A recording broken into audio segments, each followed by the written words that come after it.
night.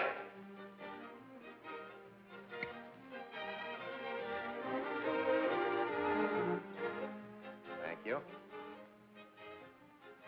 How do you do, ladies and gentlemen? This is Orson Welles.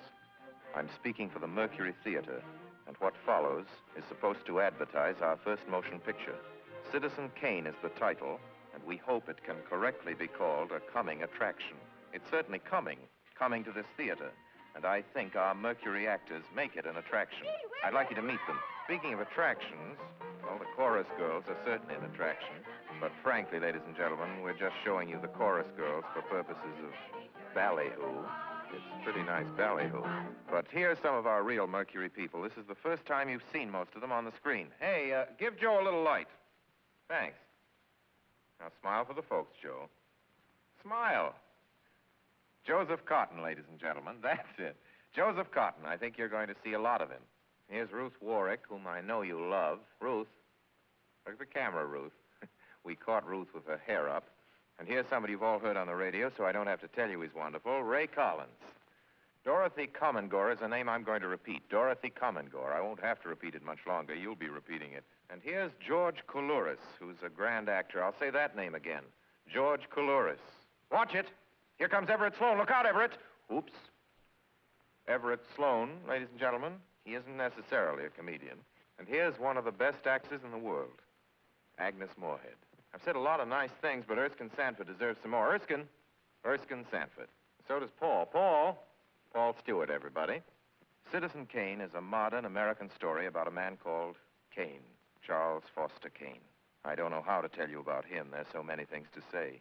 I'll turn you over instead to the characters in the picture. As you'll see, they feel very strongly on the subject. Charles Foster Kane is... Sure, he started the war.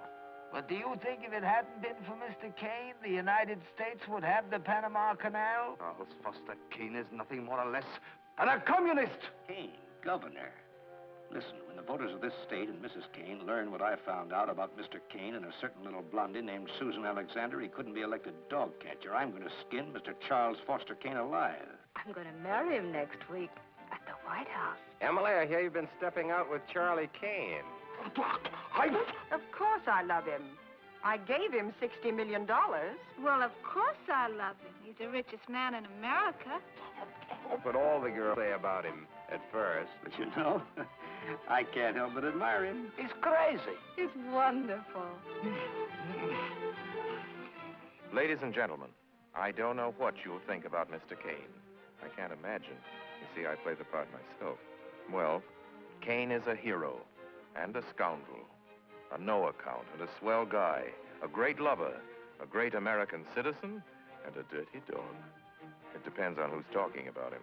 What's the real truth about Charles Foster Kane? I wish you'd come to this theater when Citizen Kane plays here and decide for yourself.